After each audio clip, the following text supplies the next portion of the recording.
ஏங்க, ஒரு இமேஜினேஷன் தான். சும்மா யோசிச்சு பாருங்க. உங்களை நீங்களே வேறு ஒரு ஆளா பார்த்தா எப்படி இருக்கும்? இப்போ உங்களுக்கு முன்னாடி இல்லைன்னா உங்க பக்கத்துல இருந்து உங்களை பார்க்குற ஒரு ஆள் நீங்க தானா எப்படி இருக்கும்? என்னெல்லாம் தோணும்? ஹே, யாரா இவன் இப்படி இருக்கிறான்?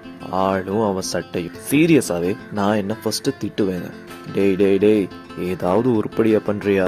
சும்மா அதை பண்ணணும் இதை பண்ணணும் மட்டும் வாய்க்கிளிய பேசுறியே, நீ எல்லாம் ஒரு மனுஷனா? 3 வேளை சாப்பாடு, 8-9 மணி நேரம் தூக்கம்னு நாளை எப்படி சரி கடத்திட்டு நைட்டு பிளானிங் பண்ற மூஞ்ச பாரு. நாளையில இருந்து ஏர்லியா எழுப்புவாராம், ஒர்க் அவுட் பண்ணுவாராம், பெர்ஃபெக்டா இருப்பாராம். நாளையில இருந்துன்னு எத்தனை நாளாச்சு தெரியுமா? இன்னும் ஒன்றும் பண்ண பாடு கிடையாது. இப்படி கழுவி ஊத்துறது தாங்க வேலையா இருக்கும். அப்புறம் எனக்காக நான் ஃபீல் பண்ணுவேன், இவ்வளோ நல்லவனா நீ, இப்படியெல்லாம் உனக்கு நடக்குதா, இத்தனை குடும்பம் உனக்கு நடக்குதா அப்படின்னு.